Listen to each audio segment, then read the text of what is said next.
About, the podcast where sometimes we go behind the music.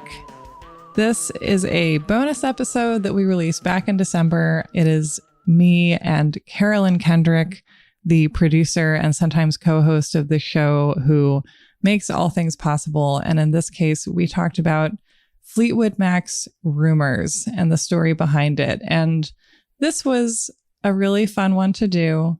And you can't hear her, but Carolyn does agree with me. I was not holding her hostage.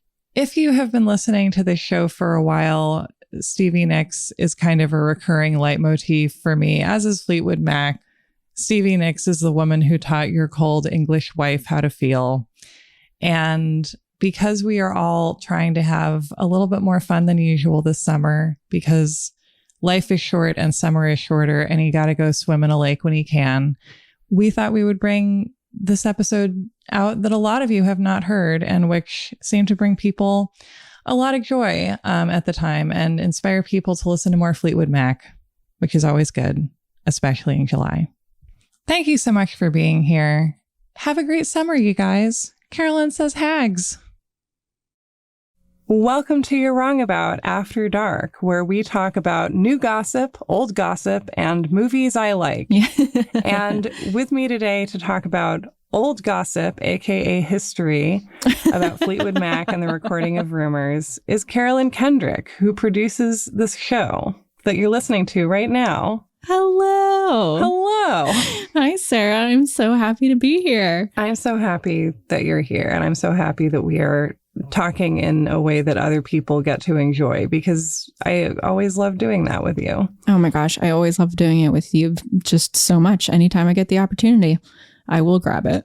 Me too. And we are talking about Rumours today and the making of Rumours. And we're also talking about kind of how music is produced and then in a broader sense, how audio is produced, which you have to do with You're Wrong About. Yeah. And one of the things that I have loved about researching this is that as somebody who loves the album Rumours, which even if you don't think you know what that album is, you probably do. You probably know a song from it that you've heard somewhere along the way. It's the album that Stevie Nicks' Dreams comes from. It's the album that gave us Don't Stop, the anthem of the Clinton administration, for better and worse. Oh, yeah. And of course, Songbird, and the probably least played on the radio song from it, Oh Daddy, and a bunch of other ones. Yeah.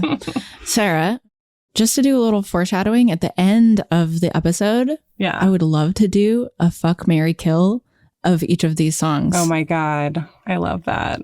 And I love doing that with the songs rather than the people in the band. Because once you've heard this whole story, you're like, you're like, uh-oh. Let's just stick to the songs. You're like, oh, daddy. Which song is the Oh Daddy?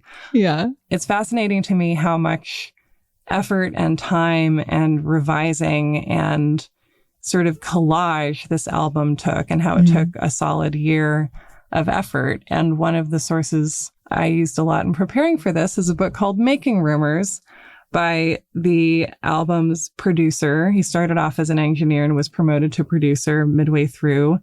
Ken Calais, also known as Colby Calais' dad. Oh my gosh. I just remembered that her big hit was Bubbly. Nice. Yeah. And Ken is a very proud dad. Yeah. Because we'll be like deep in a story about like, you know, people doing coke in 1976. And I'll be like, it reminds me of my daughter, Colby. And you're like, oh, this is a nice little break in the scheduled programming. Yeah. That's lovely.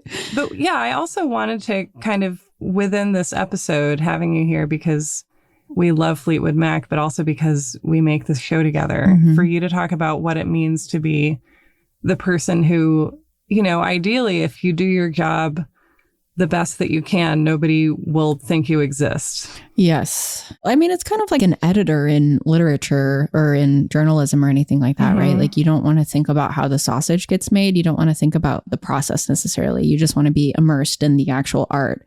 The job of a producer and an editor, which is, I do both, is, yeah, exactly just like you just said, just to make sure that you, Sarah Marshall, or whoever the artist is in that moment, can express their ideas most concisely and profoundly. Yeah. And I feel like this gets into the sort of the human thing, which Janet Malcolm writes about in The Journalist and the Murderer, that the advent of the tape recorder prompted this revelation that when we think we're speaking in very coherent, simple sentences, we're actually speaking in sort of one sentence worth of material that gets spread out in pieces over 5 sentences. And there's a lot of little digressions and language that kind of is filling time or goes nowhere or adds a layer of confusion.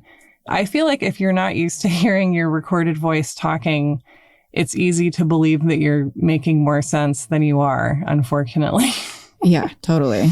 I've learned a lot about speaking voices over the last couple of years as I've been working on this show and on You Are Good. And yeah, it turns out that we are processing what we're thinking in real time as we're going through. And even if you think you know what you're saying, you kind of don't. So right. You know what you feel you're going to say, but you don't always know what you're going to say.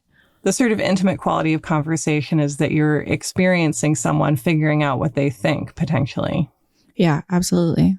People in movies do not speak the way that you normally speak when you're having a conversation with a friend, because when you're having a conversation with a friend, you're talking over each other all of the time, and you're in this, for lack of a better word, collage of dialogue, you know, and it's kind of like waves flowing over each other. In a movie, everything is like person A speaks, person B speaks. And it's a lot of work to make it seem natural, even though that's just not how we speak normally. Yeah. And in podcasts, it's the same thing. Like, yeah. So both myself and Miranda Zickler do editing on this show.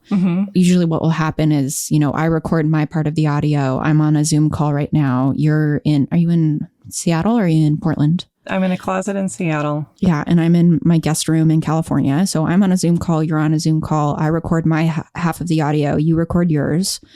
Then we put it in 2 separate tracks in a digital audio workstation, which in my case is usually Logic, but you know, other people use other things as well.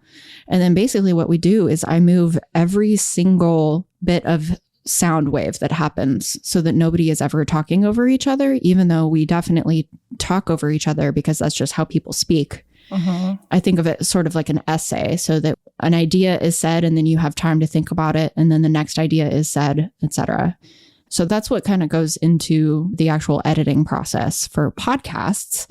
And then editing and producing in music is a little bit different. And then producing in movies is a totally different thing, because sometimes people think of producers as just like the money, you know, like Rob Reiner is, you know, producing a movie. And so he's like the one that's making it happen in that regard. And I think like I assume many other people think of it as like, you're the one who gets the Oscar if it wins Best Picture for some reason. That's how that works out. Yeah. A producer in music, which I also produce music as well as podcasts, is more of like a sonic facilitator in certain regards. So for example, like I'm a musician as well. So I will write a song by myself. Usually that takes anywhere from 30 minutes to, I don't know, 30 years. And somewhere in there. Yeah. And then what you do is you bring your song to your band, or you hire studio musicians and you come into the studio, and depending on how much money you have, you either have the money in to do just like a couple takes, or in the case of like Fleetwood Mac or people who are signed to big labels, and especially in the 70s when there was like actually money for music and people weren't having to like fund things independently. Basically, you would have producers that would be like, okay, so here's what the song sounds like. I can give suggestions about maybe what is going to happen with the lyrics, maybe. But overall, I'm being like, okay, I'm behind the recording board. I'm behind the soundboard in the booth. And I'm going like, okay, like that drum sounds maybe a little off. Like, let's try a different drum sound. Or Stevie, you're sounding a little tired. Like maybe you can take a break. So that, and the job of the producer is to oversee the whole of the sonic landscape to make sure that it's sounding hopefully like how the artist wants it to sound. But often producers in like big labels and stuff are thinking about how it can sound for it to be marketable. So there's sometimes a little bit of pull between what the artist wants and what can sell on the radio. I love the producer-editor comparison because that does feel so true to my experience having things that I've written be edited for some kind of publication or in an academic context. And also editing myself, where so much of the job, in my opinion, is being like, what are you trying to do? Like, what is your goal with this piece of writing? As opposed to like, how do we sort of beat this piece of gold with a hammer until we get it into some sort of preordained shape. But like, what is the artist trying to do? And I feel like part of that as well is like the artist may think that they need to achieve their end by doing a particular thing, but that might actually be getting them farther away from it. And then they have to have someone who they're able to listen to about that. It's interesting to hear that Ken, who we'll be learning about more, so he was an engineer and then turned into a producer, which an engineer in the musical world is the one who's like, you know, setting up the microphones and actually sending the sound through the board, and they're mixing things to make sure that the levels are right, and then sending off the tracks to make sure that they're mastered, which in the podcast world, unfortunately, since we're not in the same place, you are acting as your own engineer because you're setting up your own microphone and everything. Wow, I had no idea. Yeah. That I was an engineer. I should put that on my business card. Accidental engineer, not great.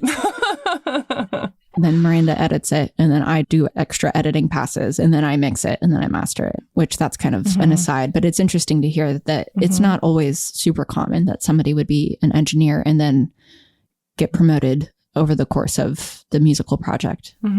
So anyways, back to Fleetwood Mac. Yeah. So can you introduce me to who's in Fleetwood Mac? Like, what are their names? Where are they from? Yeah. Who are these people?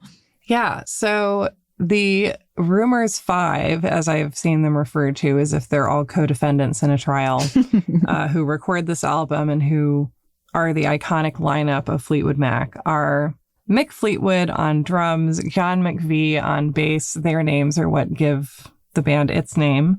Christine McVie on keyboards and vocals, Stevie Nicks on vocals and bit of keyboards, sometimes a bit of guitar, and Lindsey Buckingham on guitar. Yeah. And Fleetwood Mac, going into Rumours, that to me, the two most interesting things about them are that Lindsey Buckingham and Stevie Nicks are a relatively recent addition. They joined the band together because they were already a musical duo who had just recorded an album called Buckingham Nicks, which is amazing. You should listen to it. And it flopped completely for whatever reason, even though they're both topless on the album. Really? You can see everybody's front. Yeah. So these two, they were together when they made this. They were like dating. Yeah. In addition to being a musical duo. Yeah. They were a couple. They had been a couple for years. The first thing they ever sang together was a duet of California Dreamin'. Oh, wow. And they had been together for like, you know, their adult lives, really. Wow. So yeah, so they have joined the band as a couple. And the story that I feel like gets told about this is like, Mick Fleetwood wanted Lindsey Buckingham to join the band. And Lindsey was like, my girlfriend has to join too. But she was also primarily, or at least as importantly, his musical partner. And I also think Lindsey Buckingham arguably hadn't found his sound yet without her. Well, that tracks in terms of how I know musical couples to go sometimes. They're joining because before Rumours, Fleetwood Mac has acquired a reputation as the band that wouldn't die. They began a decade earlier as an English blues outfit. Oh. The McVies and Mick Fleetwood are all English, and the band began its life as Peter Green's Fleetwood Mac, and it was led by a blues guitarist and vocalist named Peter Green. Yeah. Okay. So they're part of like the 60s British invasion, I assume, and then have this like blues element. Well, what's funny too is that they're like not super popular in the US. Like they're charting in the UK in the 60s and early 70s, and they're like considered this like fantastic English rock group, but like Americans don't care particularly. Yeah, which, I mean, arguably, if I were a person, they're like, there's this great English blues band, I'd be like, fuck off. Right. Yeah. I am bringing into the mix Fleetwood Mac on Fleetwood Mac. Okay. Edited by Sean Egan, which begins with the first news stories about the band, which were about the blues incarnation of it. Okay. And so the first article we have in here is from 1967. And it's called Peter Green, the guitarist who won't forsake the blues. And either because they were calling it that or because the reporter misheard, the band is called Fleetwood Wing at this point. Here's an excerpt I wanted to know what you thought of. Okay. Peter's guitar playing has made him into one of the most highly rated musicians in the country, but does Peter think that his very specialist form of music can be truly appreciated by the audiences? No, only by a few. I think this is demonstrated by the applause I get when I play very fast. This is nothing. It doesn't mean a thing playing fast. It's something I used to do with John when things weren't going too well, but it isn't any good. I like to play slowly and feel every note. It comes from every part of my body and my heart and into my fingers. I have to really feel it. I make the guitar sing the blues. If you don't have a vocalist, then the guitar must sing. Okay, interesting. I feel like that's interesting to think about as the genesis or the beginning seed of this band, because I think of Fleetwood Mac as being like a very feeling and singing oriented band in a time where rock music was very fast and flashy. And so I can see that through line of the reason that they maybe stick out eventually in the long term once they get into their final form is that they are using that principle of like actually connecting to the slower and more meditative moments of a musicality rather than it being like, flashy, super fast guitar riffs and, all of that. Yeah, and not necessarily seeing speed as a superior form of playing, although Lindsay does love to shred as well. Yeah, so there's definitely elements of shreddiness in the music, but it's not their main mode of communication, which I think maybe also lends to its enduring emotion. Yeah. We were talking a little bit earlier before we were recording about how one of the things that's maybe not always alluring about men's songwriting is that it's just like one emotion at a time. And so like when you're playing fast, that's just one emotion at a time, right? I like that.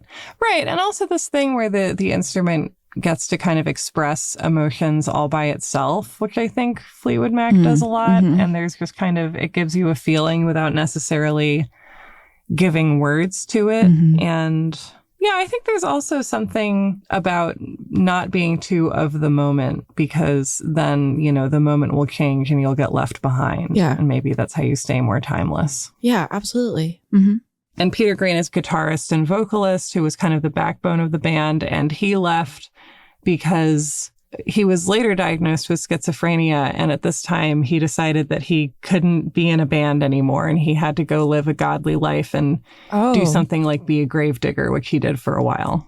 Wow, good for him. I'm glad that he listened to his needs. Yeah. And he got upset when the band kept sending him royalty money. At some point. Okay. Yeah. So his life is a whole other story. And it, seems like he had a rough road, but he left the band. And then the following year, in 1971, Jeremy Spencer, who also did guitar and vocals, the band was staying in LA. They were going to perform at the Whiskey A Go-Go, which is also funny to me thinking of them overlapping with the Doors. And then thinking of Stevie Nicks as like overlapping with Jim Morrison in some senses as a stage presence. But anyway, the current lineup of Fleetwood Mac was staying in LA, and Jeremy Spencer went out to go to a bookstore and ran into some members of, I think they were called the Children of God at that time. It's that cult that River Phoenix grew up in. Oh, sure. And he never came back. Oh my God.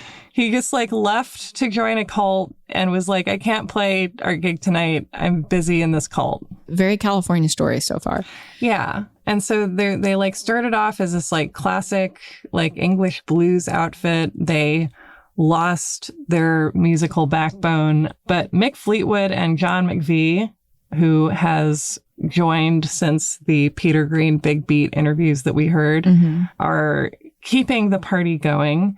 In 1974, we got this list of people who had joined the band by then. Okay. Danny Kerwin, Christine McVie, who also is married to John McVie. They had been married for a while before she joined the band, and she was previously in a blues band called Chicken Shack. Amazing. I can't wait to listen to Chicken Shack later.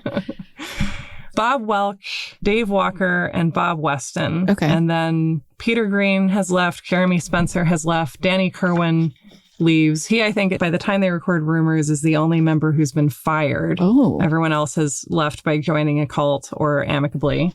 Okay. The two options.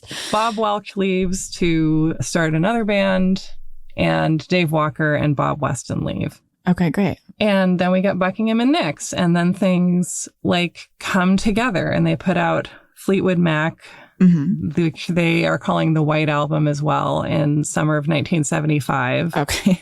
And to me, the weird thing about Fleetwood Mac by today's standards, which is the album that gives us Rhiannon and Over My Head and a lot of other great songs, is that it takes a really long time to become a hit. And it actually becomes a hit album while Fleetwood Mac is recording Rumours. But initially it's like, oh, it's doing all right.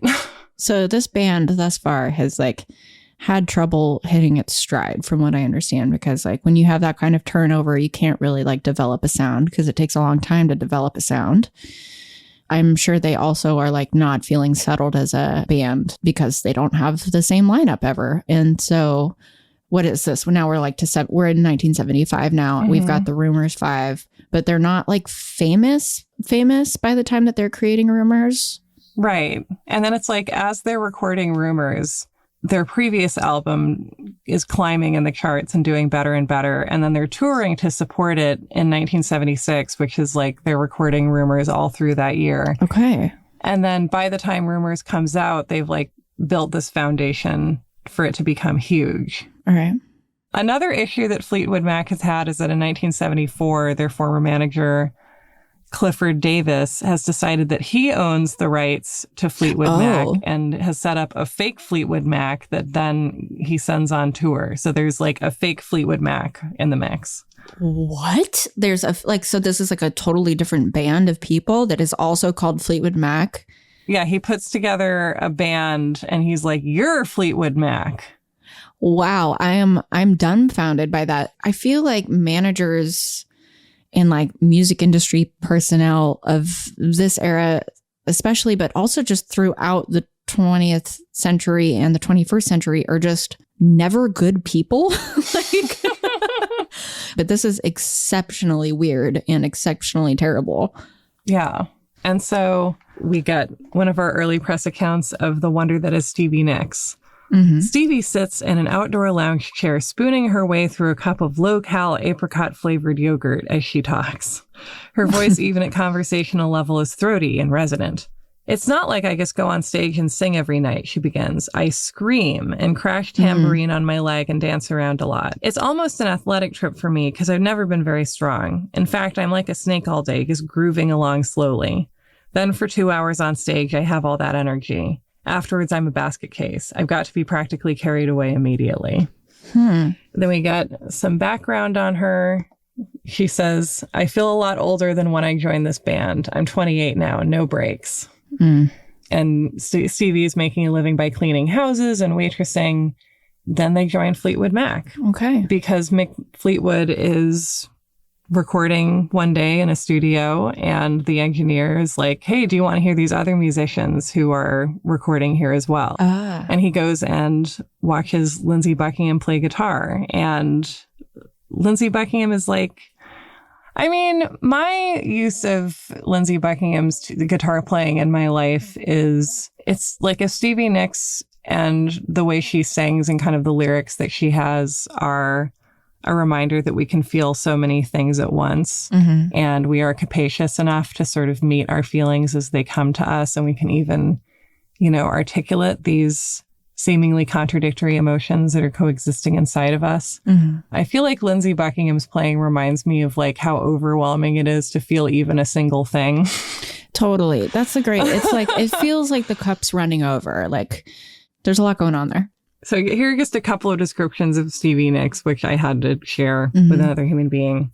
"If the Buckingham Nicks addition to Fleetwood Mac was a natural, so was Stevie Nicks' emergence as the new Flash Fox in rock.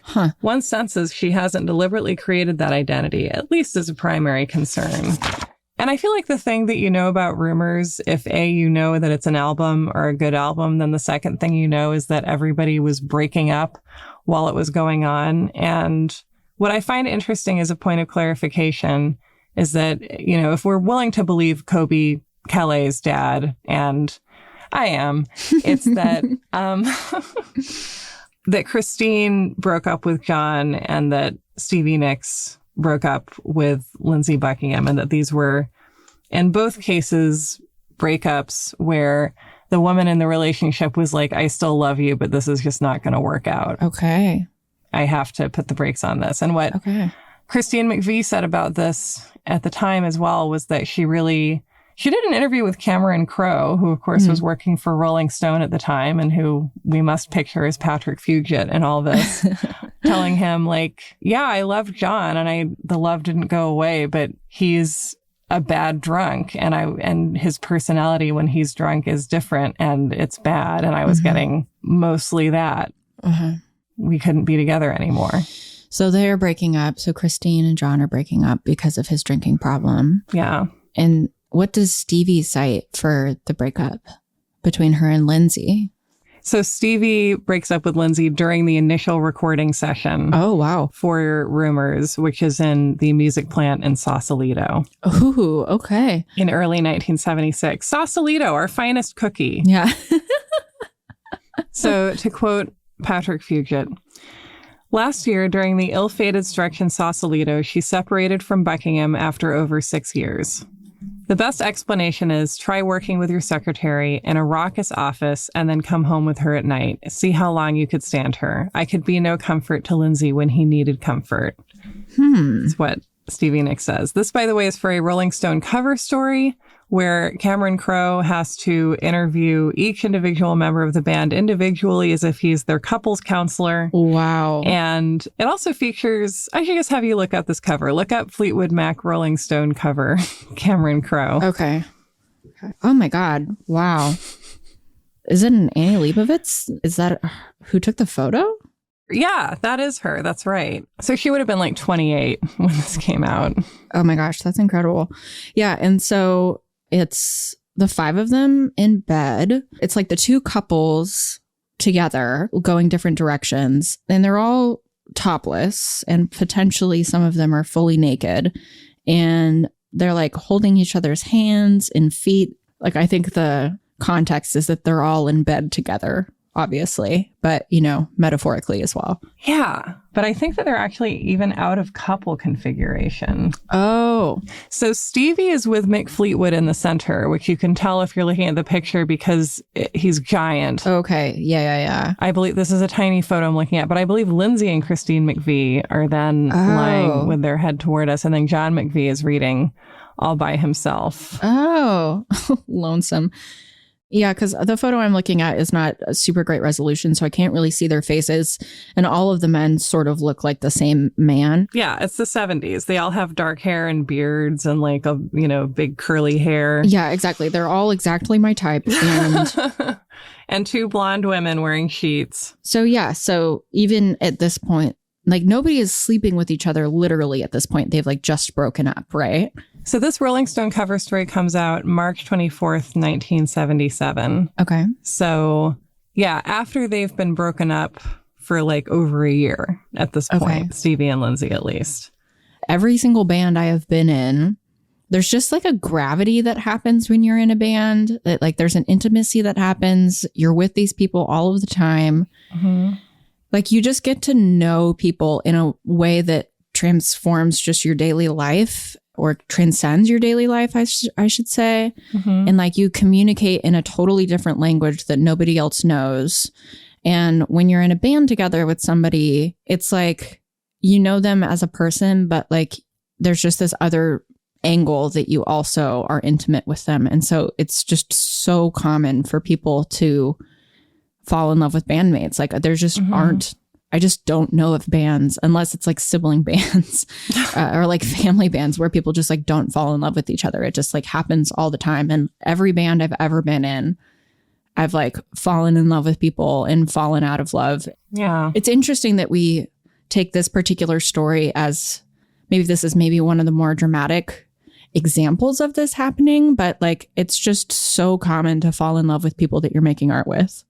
And it's also, I think, equally common to fall in love with the music that you're making with the person, but not actually know the person. And then when you actually get to know who you're together with as a human being and not just the music that they're making, you realize, oh, this person is imperfect.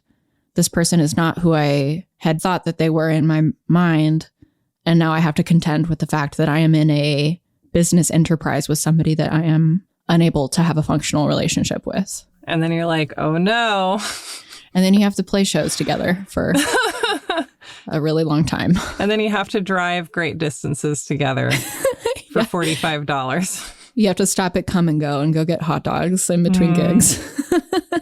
Right. And also, I feel like the sort of the muse narrative for women is a classic. And what's so much more interesting is making art together. Or even if you don't do it together, kind of having art making lives together that inform and strengthen the art that you make. And Stevie Nicks and Lindsey Buckingham met in a band called Fritz, and they played together for a really long time before they got together, apparently. And then they did. And they worked as a duo, and then they joined this band and broke up and were bandmates for longer than they were partners. And the same with Christine and John McVie. They met kind of in the blues scene at the time, and they got married relatively quickly. And then she retired from her own music to be his wife. And then she joined Fleetwood Mac because apparently that was not enough. So Stevie Nicks has started talking on the phone to Don Henley of the Eagles. She says, it was weird and fun. And then they arrive and they're at the same venue as the Eagles. She says, no, I would never go in there and say, hi, I'm Stevie. Never. I would die first. So I go into her dressing room and here's this huge bouquet of roses with a card in it. So I open up the card and it reads, the best of my love, ... Tonight, ? Dawn. Whoa. And I said, that's about the uncoolest thing I've ever seen in my whole life. I mean, how could you possibly preconceive something like that? And I'm dying, right? My face is red and I'm fuming. And then finally, Christine grabs me and takes me aside and says, Don didn't send that. Mick and John did. Oh my God.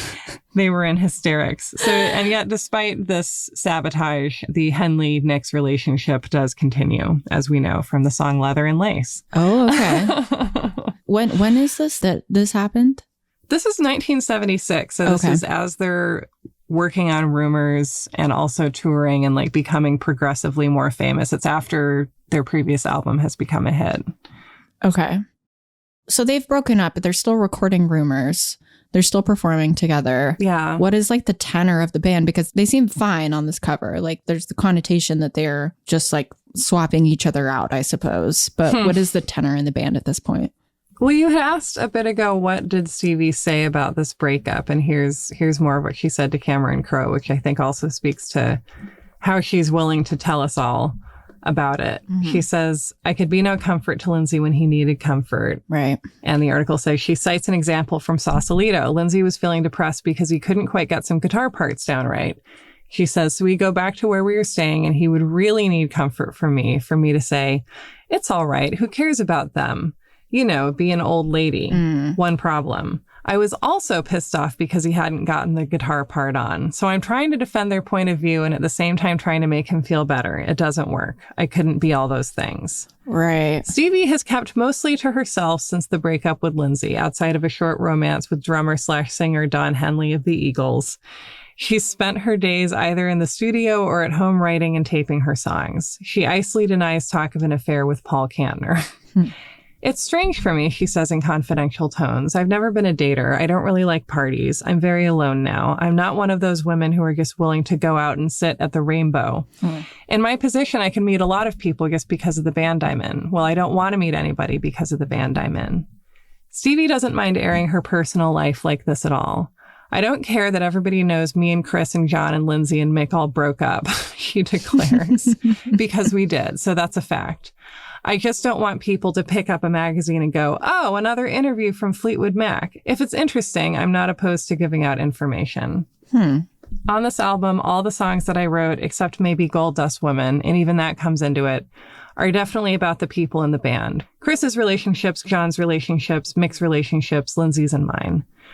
They're all there and they're very honest, and people will know exactly what I'm talking about. People will really enjoy listening to what happened since the last album. It's interesting that she is so just totally open about talking about these, intense relationships. Like, that's a very different instinct than I have, I would say. But so obviously Dreams was written about Lindsay. Yeah. So Christine is writing songs about John, I assume. About John McVie. Yeah. And also about her new relationship, which is captured in You Make Love and Fun, which I submit and have always submitted is the most brutal song on Rumours, because the subtext is Christine McVie having her husband play bass on a song about how much she loves to have sex with her new boyfriend, which is the equivalent of saying to your ex-husband, "Oh my God, were we married? I totally forgot we were even married."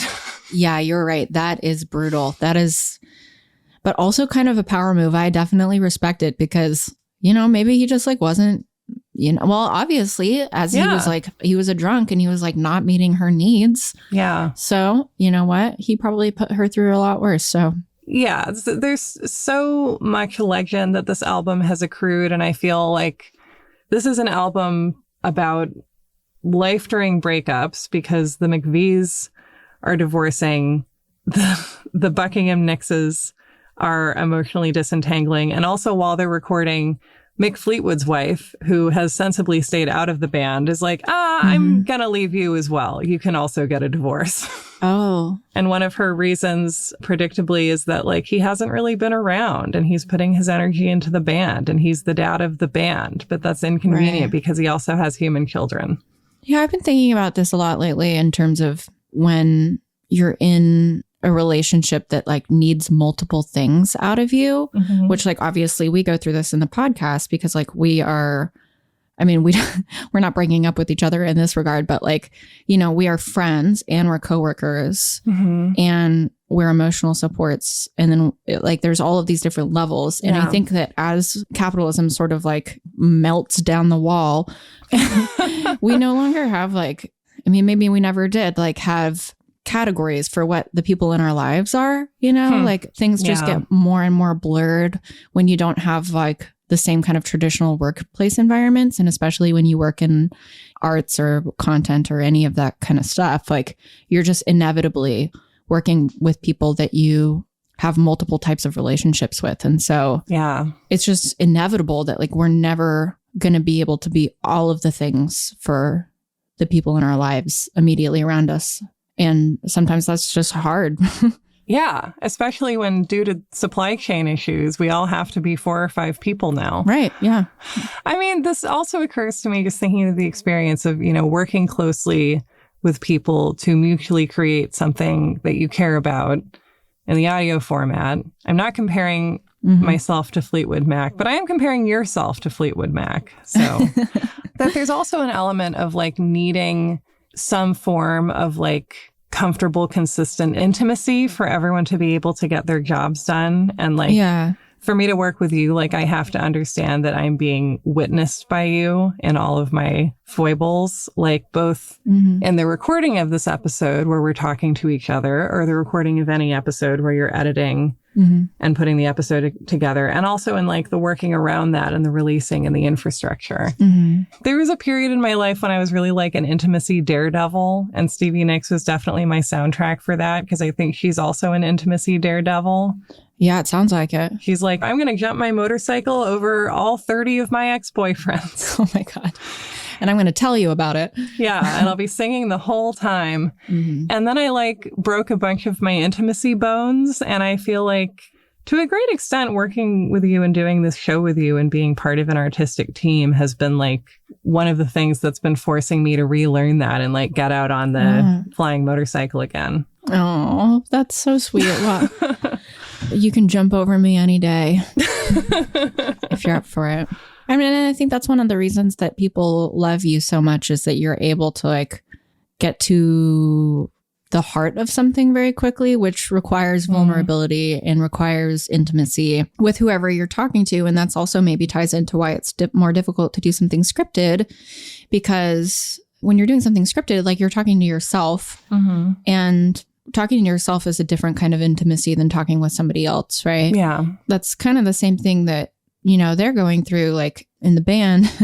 They're talking to themselves and they're talking to the other people in the band, and then they're also talking to their audience. Yeah. And I think you have to trust the people that you're looking at and kind of working with directly in at least some capacity. Like maybe you can't trust them if they're Lindsey Buckingham to not like cheat on you or something, but you have to trust them musically or artistically. Yeah. And in some sense, trust them personally to be able to create something bigger than your parts. And I mean, and also that, you know, this album is interesting because there's like great sort of moments of collaboration where you can see the ego not being at the front of people's thinking, and then all this conflict where you can see the ego come out. And it's, you know, it's never all one thing. 2 questions. Yeah. Did Lindsey Buckingham cheat? And second question, are there any lyrics from any of these songs specifically that stand out as good examples of what you're just talking about? Well, I don't have sources for Lindsey Buckingham cheating that I like pulled for this episode, but the lyrics of Silver Springs are about him cheating, among other things. And it's also an interesting kind of balance to go your own way. What I love about these songs is that it's kind of like point counterpoint.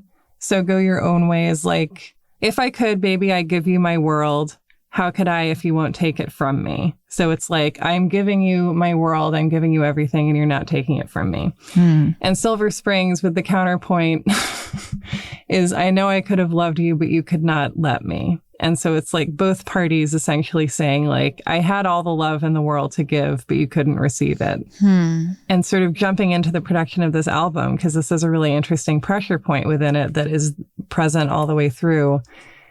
Silver Springs originally is a very long song. When Stevie Nicks first recorded it, it's like 8 minutes. And also going into the production of Rumours, she's considered like the weak link in the band, not just by people around the band or listeners, but by the band, because she doesn't really have a lot of technical knowledge compared to the rest of them. She doesn't really play any instrument that well. She'll play the tambourine while they're recording, but they don't mic her. It's just like for her to like have something to do.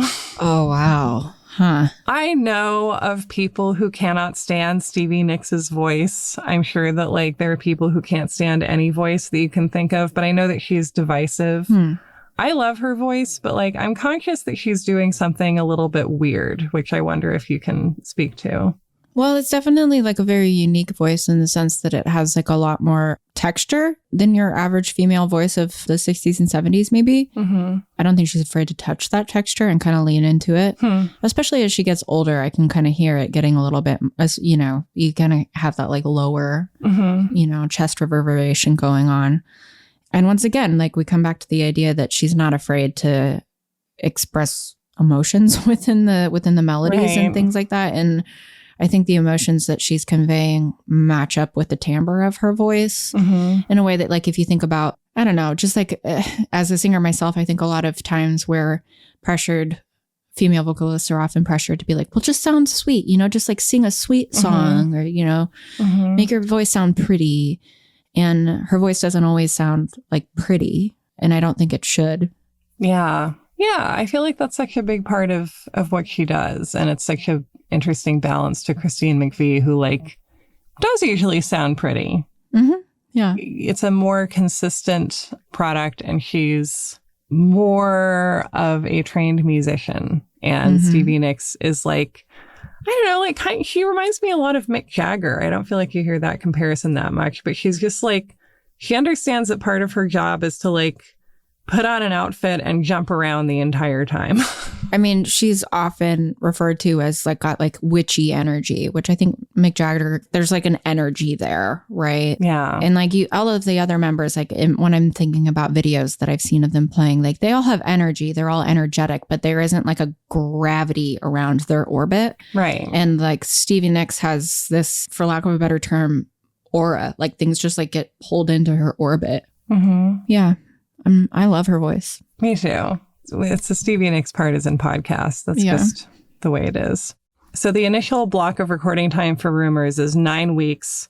at the music plant in Sausalito at the start of 1976. And so the band is newly working with Ken Calais, their engineer. And one of the main issues that becomes apparent is that they like to come in at different hours from each other and they have different drugs of choice. And it's like fairly difficult to calibrate the timing so that they can all be kind of able to work for the same chunk of time, because sometimes John McVie will come in early and start drinking early. And he apparently will sometimes start drinking at 6 a.m. Wow. And he likes to come in and have a screwdriver with just like a float of vodka on top. So just like as a garnish. Okay. And so he can become incapable of working by 10 o'clock. Jesus. Which is earlier than some of the other band members might even be coming in. Because one of the things Ken Calais talks about that he believes in is the 12-hour rule, where if a musician has been recording in the studio for a while, they need 12 hours of turnaround time to go home and relax and go to sleep and wake back up and come in. Wow. Mick Fleetwood is a Heineken guy, and Stevie Nicks, to get her voice warmed up before she sings, likes to drink like a toddy with a lot of Courvoisier in it. Whoa, what is that? I don't know what that is. I think it's like somewhat fancy brandy. Oh, that sounds nice. I would. Okay. Right? Yeah. I know. I really want to try that. But she's not getting like sloshed in the way that some of the other members are. But is there a lot of cocaine going on during this recording? Yes. Okay. That was my understanding, was that that's kind of been the drug of choice for a lot of them. Yeah. And it starts off with like cocaine takes a few days to make its first appearance when they're in the studio, but then they begin using it more and more. There's songs where they're like, we got to all do a magic bump to like get in the right headspace to really like wham into motion. That's a technical term. And so the first time they use cocaine when they're recording is when they're working on Gold Dust Woman. And then they try to do something that Mick Fleetwood calls transcension. We ran Gold Dust Woman down a couple more times, and we liked it enough to start recording. That night, we got 8 takes in the can, but still something just wasn't right. John went home a little before 11 p.m. After that, a transcension broke out, and the rest of us stayed for 3 more hours, continuing to record the song. Mick coined this term transcension to describe the moment when most of the band members were at just the right buzz point where they were ready to play or record anything, even if they were missing a couple of bandmates. Often I felt that these transcensions worked against our bigger goal. I would try my best to reason with the band to keep on schedule, but you know. This is making me think of like so often what you're feeling is like this moment of universal impact and like things being just like right in the right zone. It's true that you feel that way, but then when you listen back to it, you're like, wow, that was messy, I'd say. And so also this is the day when Colby Calais' dad first witnesses how rage-filled Lindsey Buckingham can get out of nowhere because he's in the booth working with another engineer. Lindsey, for some reason, thinks that he's preventing the other engineer who he's used to working with from doing his job. So Ken writes, suddenly the band screeched to a noisy halt as Lindsey jumped up, turned, and screamed at me at the top of his lungs, "Damn it, Ken, let Richard fucking get in there and do something." He was screaming at me so hard that his face had turned bright red and I could see the veins popping out of his neck. Flabbergasted, I hit the talk back and blurted out, "I'm not stopping him." I stepped away from the board so Lindsey could see that I was making room. Richard sat down and just looked at Lindsey as if to say, "Everything's fine in here, idiot." Oof. I didn't know what to make of it. Everything was going great, and then out of nowhere, blind rage. Over nothing. Is it me, or is that guy crazy? I asked Richard. You're fine, Richard smiled. Never mind, Lindsey. And what is Lindsey's drug of choice? Lindsey and Stevie both are smoking a fair amount of pot. Okay. He doesn't seem to be doing like a lot more cocaine than anyone else. Okay. So he's like the average cocaine user. Okay. I don't know which substances are contributing to this behavior, although cocaine would make sense. Although this is actually before the cocaine comes out for the band as a whole. Okay. So we don't know about his choices. But yeah, this is a trend in this account that things will be going fine. And then again, in this book, like over some aspect of the music, Lindsey will like go from a 1 to a 10 anger wise. Ken Kelly writes, I was shocked. Everybody went back to what they had been doing before Lindsay's freak out without so much as batting an eye. Little did I know that this was the real Lindsay coming out in front of me for the first time. The others were simply used to it. In truth, it wasn't just that they were used to it, but they allowed it. They understood it. That day's outbursts, like the verbal and physical outbursts that would follow, was just the most extreme manifestation of the obsessive character that every member of the band possessed. Which... I can see that being true to an extent. Well, my first thought is just that it's kind of amazing what we let people get away with in the name of making art. Like, yeah, it's like obviously not acceptable behavior. And obviously we didn't have the same sort of rhetoric around what is acceptable in terms of how to express emotions at the time. Yeah. But yeah, it's just too bad that that kind of environment was tolerated, I suppose, and that it was just seen as normal. Because I also think about the fact that, like, I work as an engineer sometimes, and it's like such a male dominated industry. I think partially because, like, if I were in that room, I would be like, I'm definitely not safe. Like, this could go bad. And so, like, I'm just not going to be here, you know? And so I think that makes me sad to think about all of the people who could have been not in just that room, but in any room where that kind of behavior is tolerated and then subsequently like aren't because of that culture. Right. And like the extent to which that's the meaning of like, if you can't take the heat, get out of the kitchen. Yeah. It's like, why do I have to work in a kitchen that's on fire? Right. Good point. It's like, well, if you can't stand the heat, perhaps you should talk to OSHA about ventilation or something. Yeah. That's a good saying. Right. Yeah. So as they're recording this album, their previous album is climbing the charts. And especially during this initial Sausalito phase, it like suddenly is popular in a way that it really wasn't before, to the point that previously they had been able to just kind of quietly go up to this recording facility and not be particularly noticed and go out for dinner and like not really be recognized. And then the fans start showing up and are trying to hang out in the building. And also, according to Ken Kelly, he's sharing a house with some of the band members. And because they work such long hours, there's groupies who show up who have been told that they can sleep in the engineers' beds because they won't be back home until like morning. Oh my God. I wouldn't like it. Yeah, I wouldn't want a stranger in my bed by any means, but I could also see this like in the culture of the time being like, what do you mean you don't want a beautiful groupie sleeping in your bed? Yeah. Come on, Ken. Don't you get tired driving that train? Yeah. Do you know where Songbird was recorded? I don't. Why don't you tell me about it? So Ken Kelly, according to himself, heard Songbird, the song that Christine McVie was working on, and it was like, you know, this song would sound good with some reverb. What if we recorded it like in a giant auditorium and kind of had that kind of sound for it? And so they recorded it at the Zellerbach Auditorium in Berkeley. Oh. Yeah. Interesting. Tell me about that auditorium. You been in there? Well, I haven't been in there, but it's interesting that it's interesting that it's in Berkeley, first of all, because I think of Fleetwood Mac I know that they're recording in Sausalito, so Sausalito is closer to Berkeley than it would be to LA. But when you said like reverb, I was thinking like, well, maybe they ended up going to Capitol Records to go do this because Capitol has a very famous reverb chamber and also other LA studios. So reverb is essentially like, it's taking a recorded sound and then it's like reverberating it, right? Mm-hmm. And maybe I'll like put on reverb right now so that you can hear the difference between reverb on my voice and reverb not on my voice, so that maybe you can do that. But then a lot of times what they do is that they just like will put your voice going through like a different speaker in a different room, and then it'll echo in that room, and then they'll take that recorded sound and put that on, right?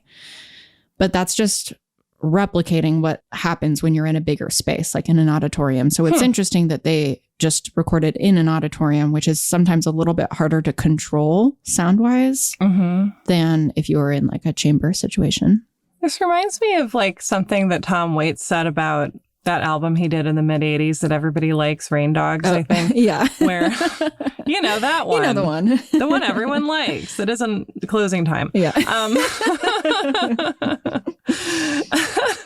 And I think about this album, or definitely about this period, he was saying, you know, this is when everyone was in love with synthesizers, and we had all these ways of circumventing actually having to make the sound in the world. You could just like create it. You could synthesize it. That's what that word means when you think about it. And how he was very much against that. And in this vein of like, no, I'm going to like, if I want this weird percussion sound, I'm going to like hit this door with a stick. Right. Yeah. There's something about the literalism of all this that is really nice to read about. It's like reading about the very early days of film.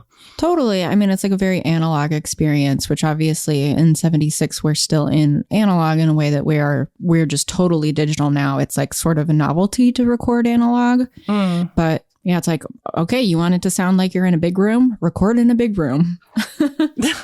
Simple solution. Which you would think that would be obvious, but at least I think to people who record now, it's not. Because like you don't have money to record in big rooms now. Right. I mean, that's the other thing too, that like the label was like, sure, you can take a year to make this album. Yeah. What do we care? Or like, maybe we care slightly, but we're persuadable. I know. It's also interesting to hear about this. Even the fact that, what was it? Like, did you say 9 days initially? 9 weeks. 9 weeks. Oh my God. Fuck.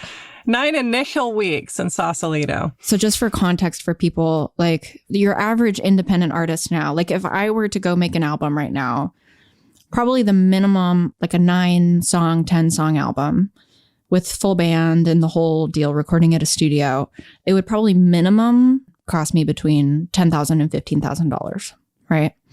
And so the way that the recording industry is set up now is like either you have to figure out how to do that with no money and basically figure out how to do it at home by yourself, or you figure out how to save $10,000 to $15,000 and then you pay for it yourself, or you get a Kickstarter to get that money, or you get signed to a label. That basically, like, labels function totally differently now than they did pre-streaming, pre-internet. But now it's basically more of like a loan situation where it's like they front you the money and then you sell records to give them the money back. So it's basically just giving money up, but you're not like making money in the same way that people made money then. It's so weird. If I were to make a record right now, which I'm hoping to do this year, actually, I would be like, okay, how can I get this done literally as fast as possible? Like I only will be able to book studio time for probably 6 days. Studio time is going to start recording at 10 a.m.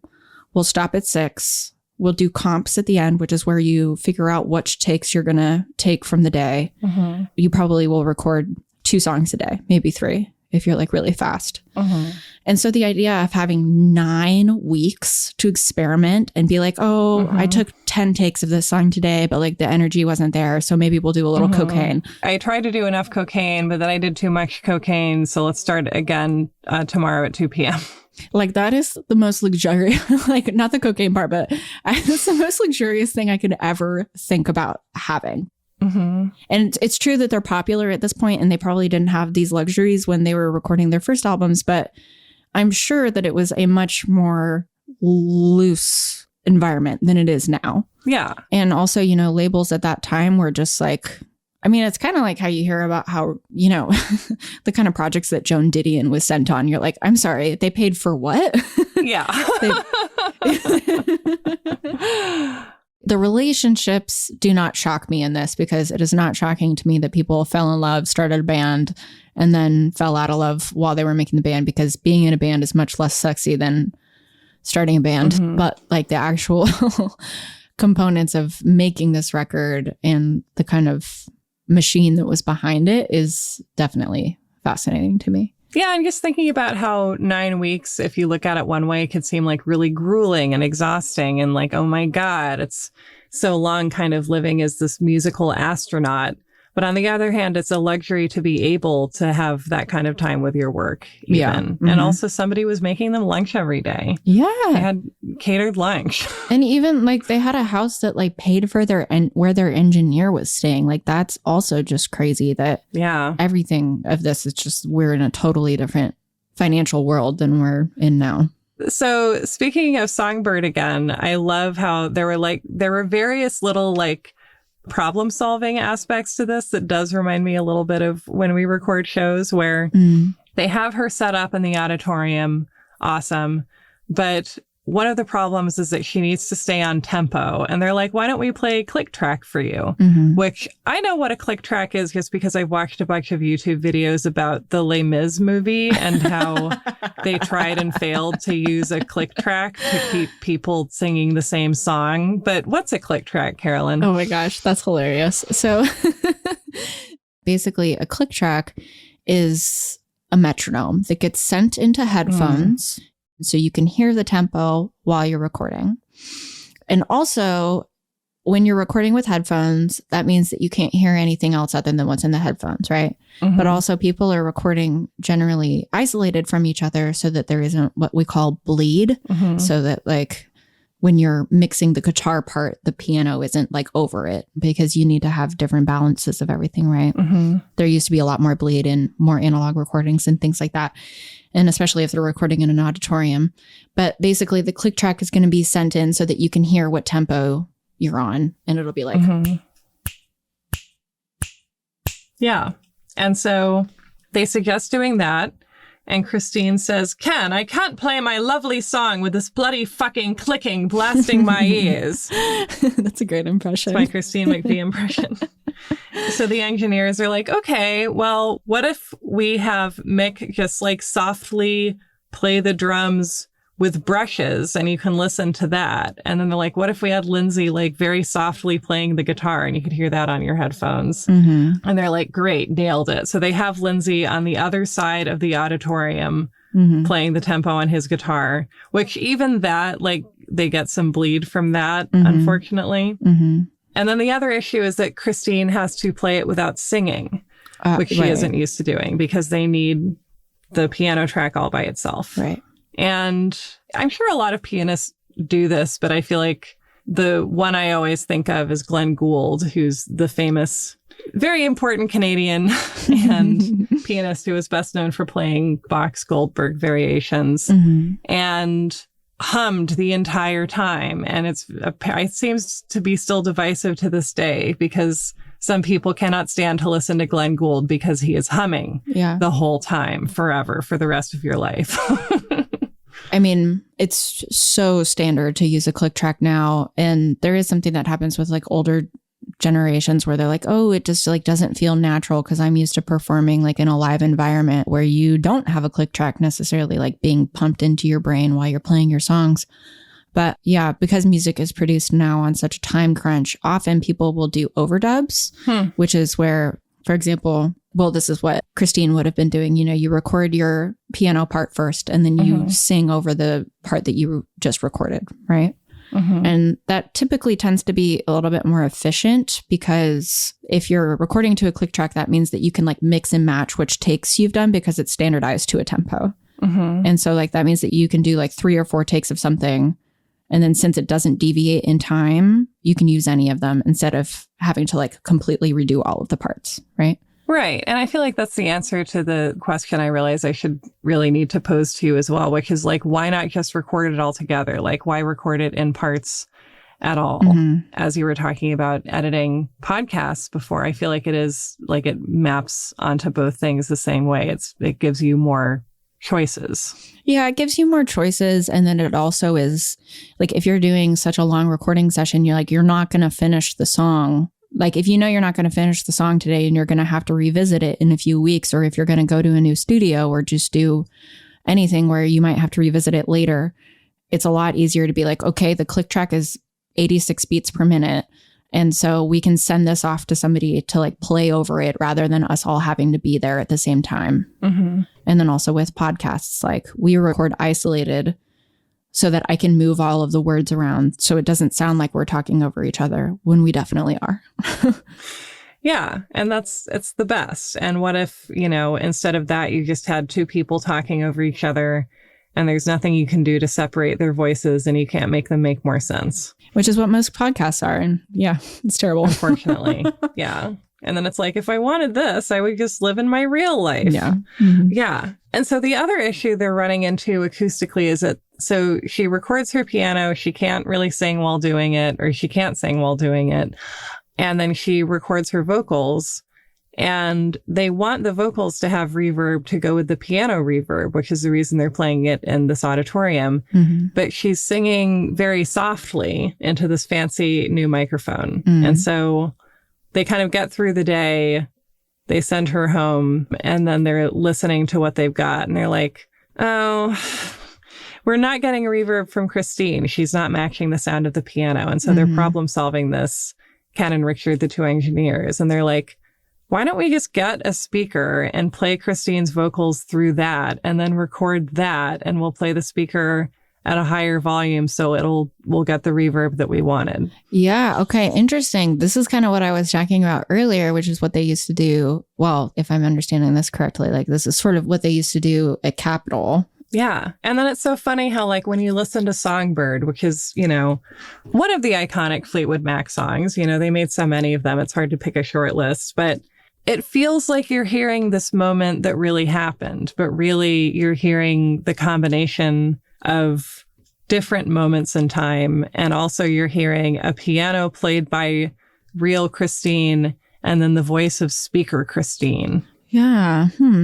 There's a day when the women who work at the studio who cook for them make what turn out to be some very strong weed cookies, and everyone gets too high to continue and they have to scrap the whole day. And also some piano tuners have come to tune Christine's piano and they also get too high. Oh my God.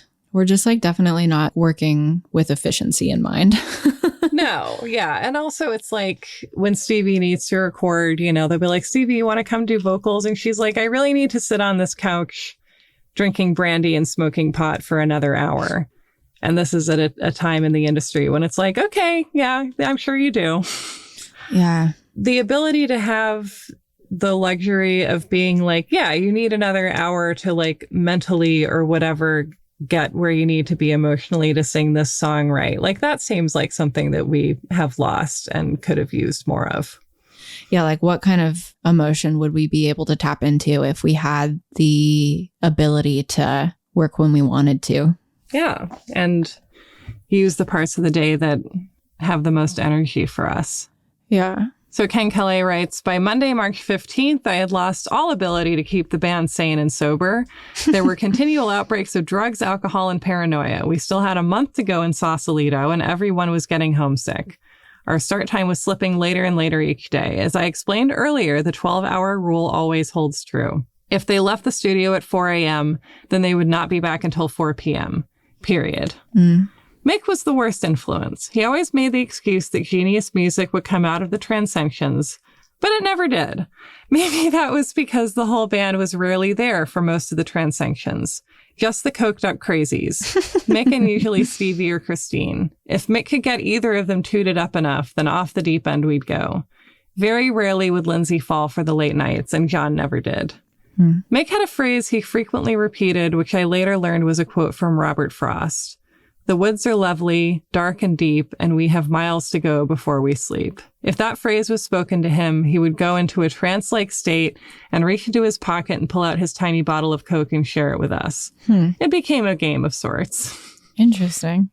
And apparently, this kind of changes through their recording sojourn, but at the start, the band will just keep like a baggie of 3 or 4 ounces of Coke just like in the middle of the studio, and they can all just like grab some when they want it. I mean, yeah. And Ken decides to prank them by filling another baggie with flour and then bringing it out and pretending to like drop it everywhere. This is just like, yeah, I guess a good description of the process. Stevie couldn't find the same mood she had had the first time she had sung it, but she was a trooper and didn't give up. Lindsay played an acoustic guitar for her to sing to. Nope, she tried smoking a joint. Better. The big guns came out. Courvoisier. Interesting. She tried a magic bump. Nothing had the feel of her original vocal.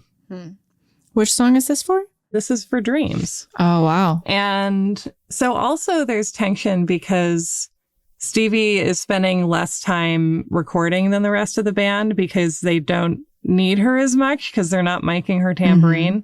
And so she starts kind of going off to another area of the music plant, which is called the Pit. Oh, God. I tried to find pictures of this. I couldn't. I'm sure that there are some out there. But basically, you got there by climbing through a pair of red lips, and then you could record while in a 4-poster bed. Wow. That is not what I was expecting when you said the pit. I was expecting more of like, I don't know why. I was expecting one of those like ball pits that you used to go to at like McDonald's. I would like that too. Just like Stevie, you like jump into the ball pit at McDonald's and you bump into Stevie Nicks with her keyboard writing her song. I mean, she really is the face of Fleetwood Mac, I would say, at this point in time. Like, I mean, and currently in 2022. But it's interesting to think about the fact that she was maybe recorded the least on it, even though she probably has the most cultural impact. Right. It is really funny. And I feel like she's, you know, I think she's the secret ingredient that kind of holds the whole thing together, because the emotional vulnerability and kind of clarity of the lyrics, and then also the showmanship of it, where she was the person who didn't need to be behind an instrument and could be sort of the visual of the music that was happening. Yeah. It is crazy that they are doing all of this, even though they're like breaking up actively and obviously like going through addiction issues and anger issues and just generally not having their shit together. I do relate to the fact that sometimes like the power and like desire to make the music that you're hearing in your head is so much more powerful than anything you're going through in your just like everyday life. And I think that feeling definitely comes through in this album, and is probably why it's had such a lasting impact. Like this album is very impactful and very emotional and intense. And obviously that's because of what they were going through.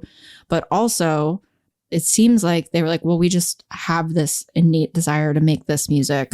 We just have to, even though we're going through this, because they easily could have just been like, no, we're just not doing this. Right. Yeah. Or were they under pressure from the record label? Like, was that part of it? And nothing that I've read did it seem to occur to anybody to stop. Yeah. That's why they call that song Don't Stop, I guess. But there was a feeling of it being difficult to get through. But yeah, it seems like everyone was so passionate about the work that they were doing and so excited about it that it felt to some extent like, well, we obviously have to do this. Yeah. Because we're improving, and like they were improving as they were touring, and you know, their live renditions of songs that had been on the album they'd put out the past year were improving on what they'd recorded for that. And so they have until April 11th at the record plant in Sausalito, where Stevie gets to go write songs in the pit. That's where she writes Dreams. And where the general practice for recording songs is, you know, they'll mic and record each instrument individually. They'll do a bunch of takes. They'll do, you know, like 8 or 10 takes at a time. They'll listen back to what they have, and they'll pick different instruments from different sessions that kind of create the best whole, and then go back in and fill that in and add more instrumentation and more vocals potentially. And Christine McVie actually mentioned in one interview that she like got a sculpture degree in school, and like that kind of feels like what they're doing. Like they're doing a paper mache album. Yeah. Which is sculpture.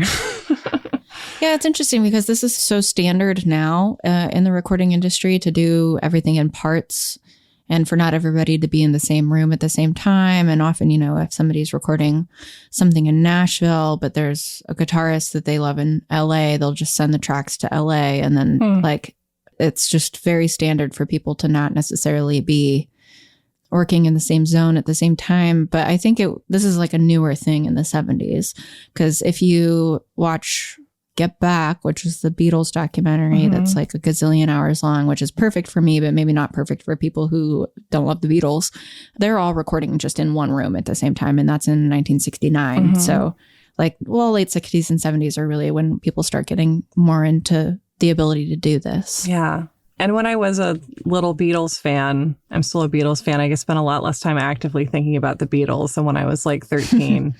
I remember reading about how like it seemed like they were actively innovating when they were recording and just like trying out a bunch of stuff, and that like totally Revolution #9 was like technically a very new thing when it came out and stuff like that. Yeah, absolutely. Absolutely. Yeah. So it feels like the 70s were kind of like the space age for music engineering. Like recording in general it blows my mind all the time. Even just the fact that like I can talk into a microphone and that it can get converted into signal Like, I understand how it works, but just the fact that it sounds like my voice still, like no matter who records, it's going to sound like them. Like, that's crazy. That's like magic. Also, the fact that a lot of recording equipment came about to exist through the military. Like, for example, compressors, which like levels the highs and lows of a sound wave so that it's not like so loud that it hurts your ears and not so soft that you can't hear it. Like, that came about as technology for radio, like, you know, walkie-talkies and things like that, because one guy might talk super loud and like blast your ear off if you're, you know, whatever, in combat. And then another guy might be so soft that you can't hear him. So they created this technology so that you can hear each other. And that's a lot of the technology that we use for recording, and a lot of the technology that was being used for overdubs and things like that in this recording session, I'm sure, like, came about because of military technology and then was like repurposed into art. Wow. Yeah. That's just, that's amazing to think about, is the connection between World War II and Rumours. Yeah, totally. Yeah. It's a short walk. That also reminds, one of the facts in this book that makes me feel like I'm being pranked is Ken Kelly being like, yeah, Rumours was successful, I think, partly because it was a loud album. We made it louder than other albums were at the time. So when you played it, it was louder. And I'm like, is that how records work? And apparently it is. Yeah. So there is like something that happens. There's like a loudness bias that people have where people think something sounds better if it's louder, which is why stuff that's on the radio now, like if you're listening in the car, you can turn the knob up and down for it to fit your, you know, your comfort. But overall, things are mastered, which the difference between mixing and mastering, mixing is when you're leveling the voices with each other and like leveling everything so nothing, you know, so everything's like intelligible, like within the song. And then mastering for an album is like matching each of the songs levels to each other so that like, okay, if you're listening to Songbird, you don't have to turn it up once you get to Gold Dust Woman, right? Because they're all different like loudnesses. So mastering is making sure that everything's like basically, you know, sort of the same volume from song to song. And now we master songs way, way, way louder. There's much less variance in dynamics now than there used to be, just because people or like record labels and like they tend to think that loudness is better. Right. Yeah, that makes me think of watching TV and a commercial comes on and no, exactly. Yeah. It's the best. So they finished their initial session in Sausalito. They're 9 weeks at the record plant, and Ken drives the masters down on the seat beside him in his car down to LA, which just like boggles my mind. And there's like another copy. There's one more copy, but like that's it. Yeah. Oh God, it's so stressful. There exists, you know, a finite number of the objects on which this music is encoded, and if they're lost, they're just lost forever. Yeah.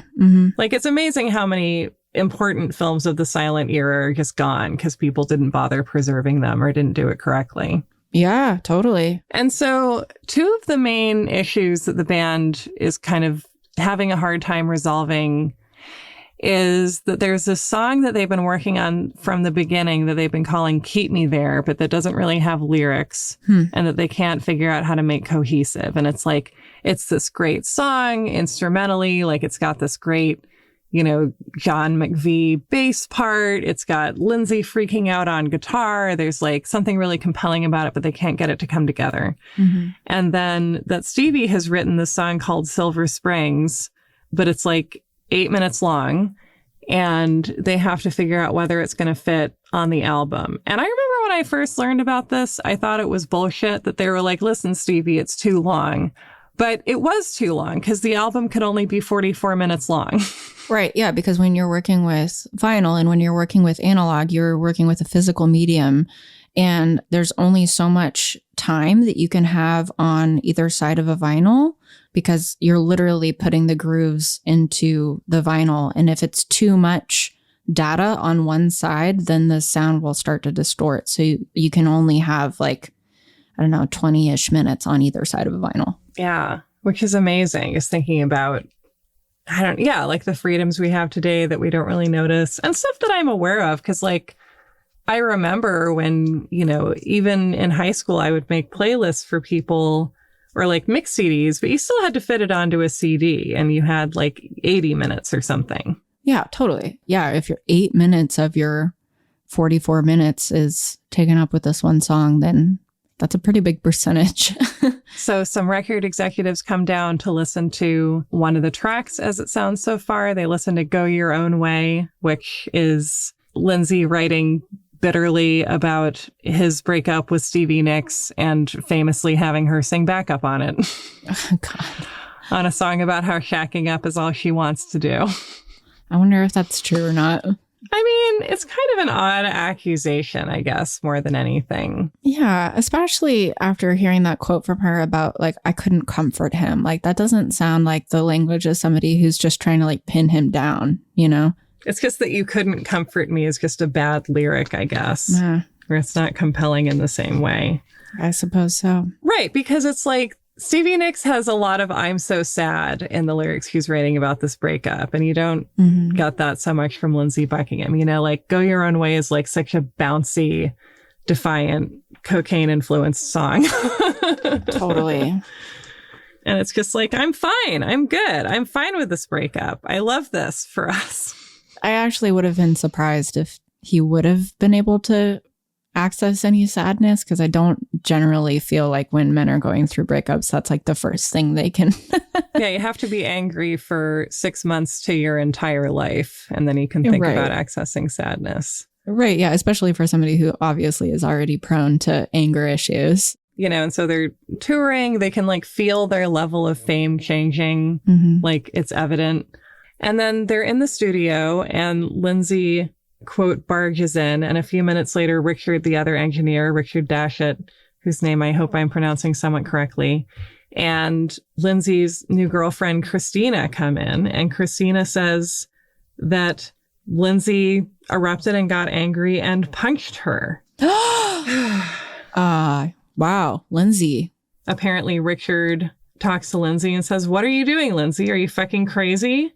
You don't do that to people." And Lindsay says, "I know, you're right. I don't know why she got me that mad," which is, Oh, Lindsay, fuck you. Lindsay, yeah, not the response we were hoping for. Gotta blame the person that you just punched. No.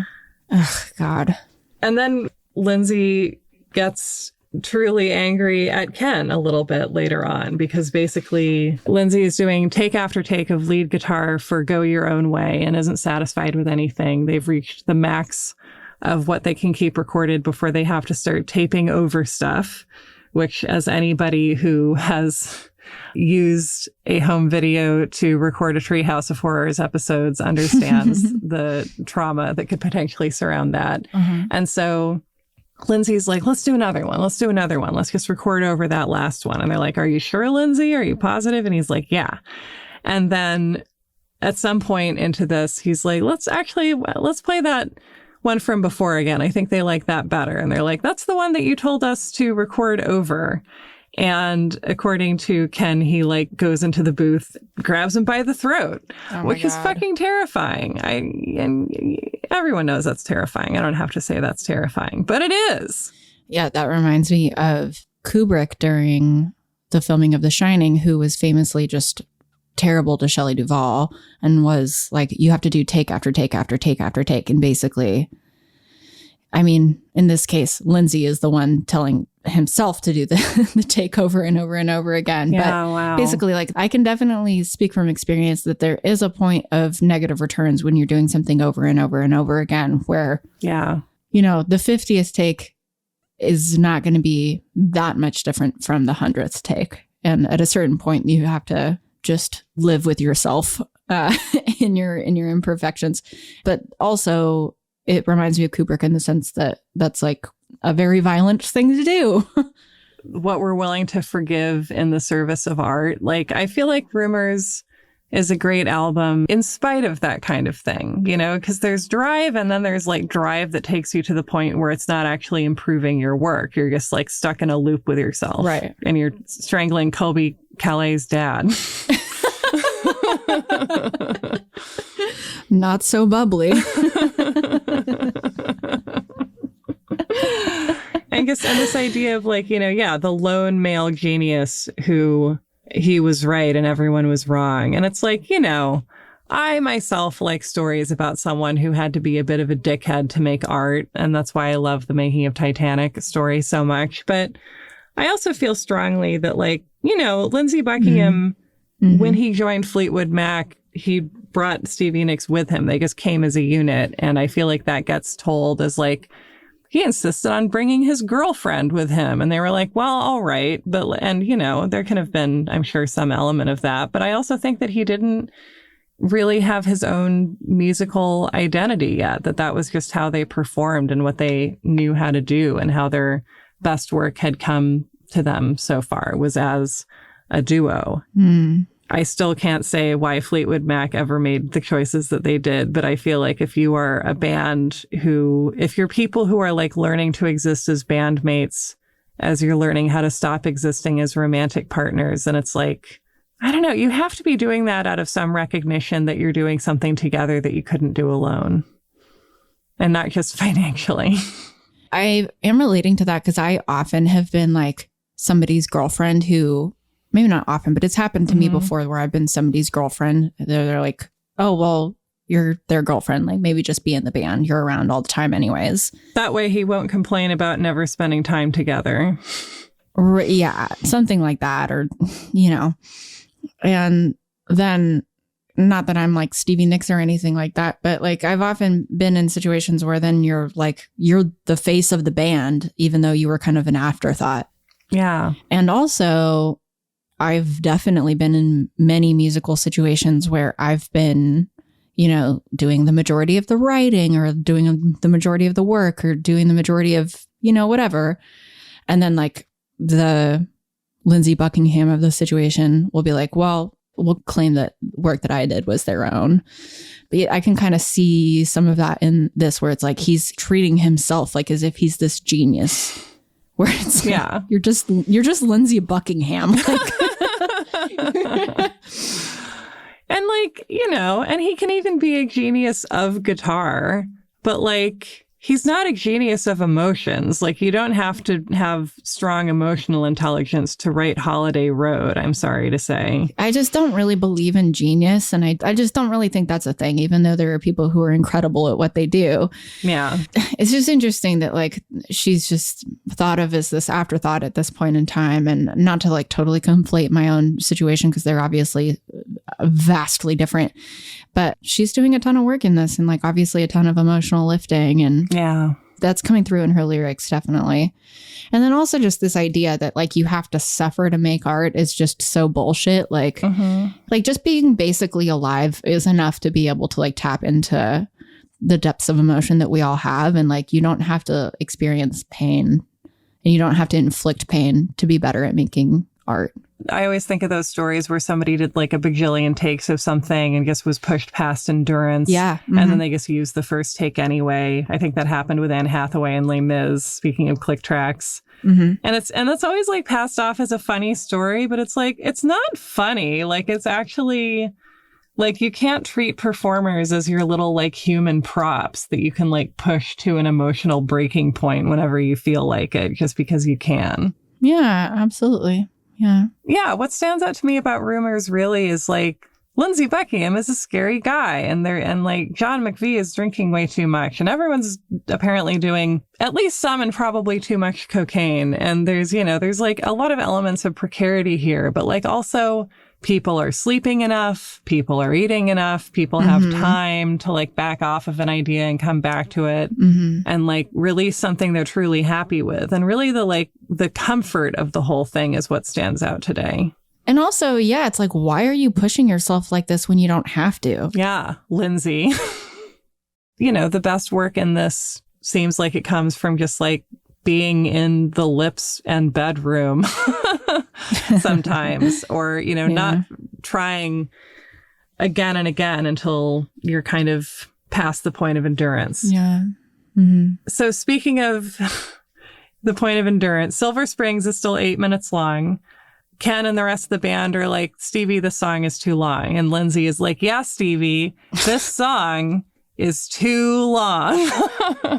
Okay. Which Silver Springs is my favorite Fleetwood Mac song. It's my favorite Stevie Nicks song. My favorite lyrics of it, I think, are time cast a spell on you, but you won't forget me. I know I could have loved you, but you could not let me. Mm-hmm. You'll never get away from the sound of the woman who loves you.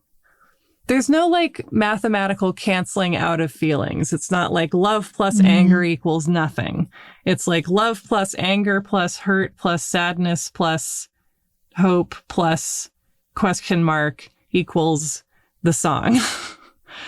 So they go through Silver Springs and try and cut it and try and cut down inessential lyrics. And Stevie is like in tears while they're doing this because it's so painful for her. Yeah. Mm-hmm. She says, these lyrics are part of the story and we can't cut them.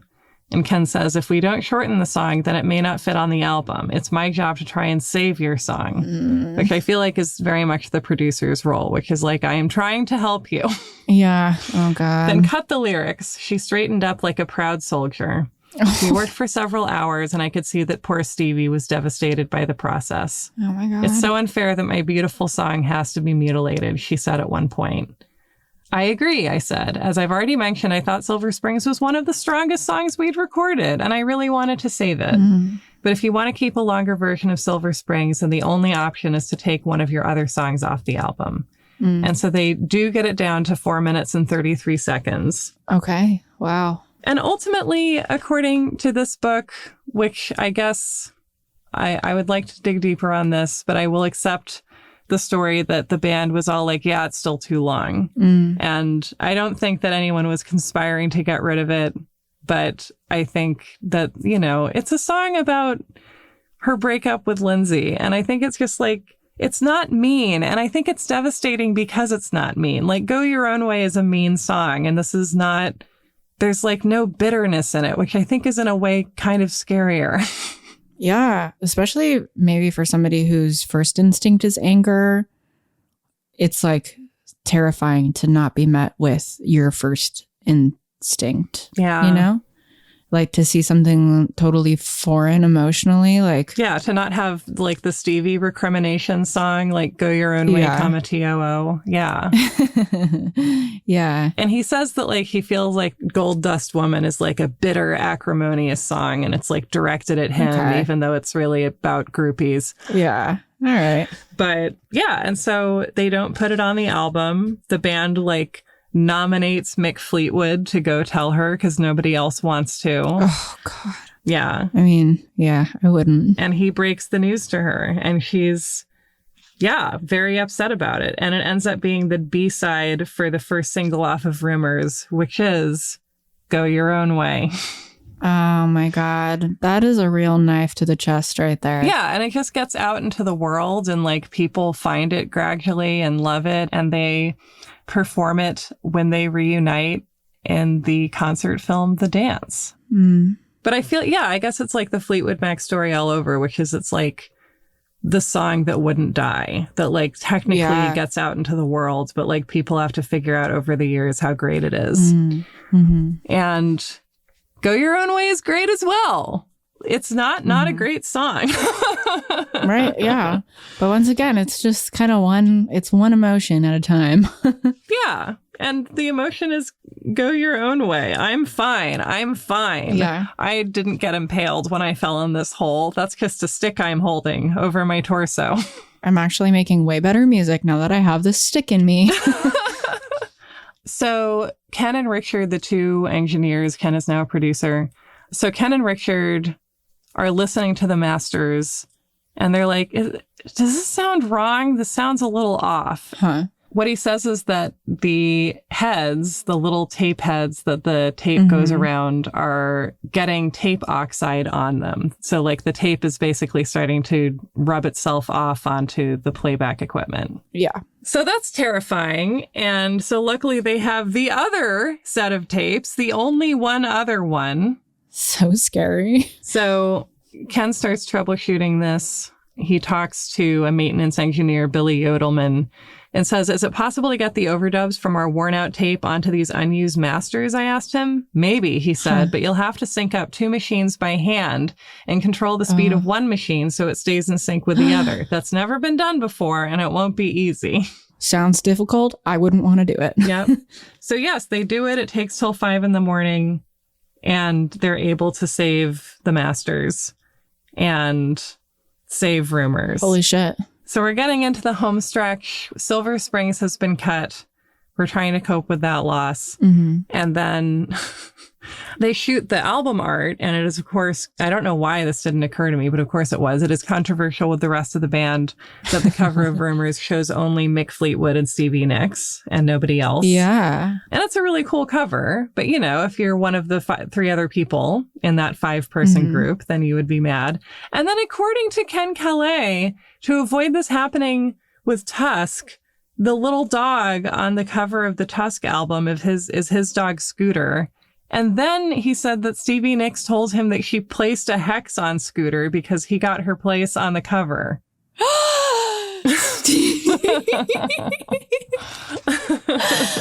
I really, really respect that energy.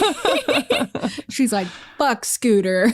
And Ken feels that, like, Stevie and Christine never liked Scooter because he was always humping their little dogs. So I was meaning to ask, like, what is the relationship between Stevie and Christine? Like, do they get along at all? I mean, they seem to get along fine in the making of Rumours, but I think they're just kind of on somewhat different planets. And then there's, you know, in one of the pieces from kind of soon after the Buckingham Nickses joined the group, Christine McVie is kind of quoted at length being like, "No, I love having Stevie in the band. It's great. It's so great." And it's like, okay, maybe I believe you.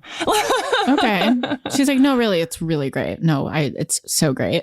Because, like, I don't know. This is pure projection. But I think that, like, one of the things that makes Fleetwood Mac unusual is having multiple women. Usually you have a bunch of guys or maybe a bunch of guys and one woman. Mm-hmm. And if there's 2, then, like, if you're the pre-existing woman, then your ability to not be totally discredited in conflict or to kind of collectively bargain improves, or you, like, have someone to go to who understands the position that you're in some ways. But also, like, you're not the only woman anymore. And that is kind of, it's like a very toxic position, but it's one that has benefits if those are the only ones you can imagine, especially. Yeah, especially at this time. I could see that being difficult to deal with. Yeah, and I feel like the tension really, I mean, there's like the couple tension and there's the tension of, you know, and Stevie Nicks and Mick Fleetwood have a brief and ill-advised affair. I was going to ask. There's all kinds of stuff, which shockingly did not inspire Oh Daddy. But there's also kind of the tension between, like, you know, the rest of the band and Stevie, who, again, is like, it's like unclear to everybody exactly what she's contributing. Like, I don't think that anyone doubts that she's contributing something or a lot of something, but it's like it hasn't yet become evident what she's doing to the whole of the band structure. Yeah. She's maybe the one, or like a big part of what helps to bridge the gap from, like, music that is really good and that you can really enjoy and can bring out big feelings in you to music that, like, will get a big feeling out of you whether you like it or not. Yeah, I mean, this makes me think of Landslide, which is obviously one of the most cited emotional songs. Yeah. Like, she seems inevitable. Her whole thing seems inevitable. But, like, when you're, if you haven't heard Rumours yet, I guess it maybe is confusing. And so, yeah, to Stevie's abilities, we have this nagging song, Keep Me There, which, like, has a lot of promise, but just isn't fully there yet. And then finally, near the end of the process, they look at these lyrics that Stevie has written for this song called The Chain. Oh. Which are just, like, sad, desolate, like, just, like, pure sadness. And then decide to use those. And then suddenly that's the missing piece. And it's, you have this, like, barn burner of a song that opens with lyrics about vulnerability. Yeah. I feel like that's also your brand. Oh my God, ideally.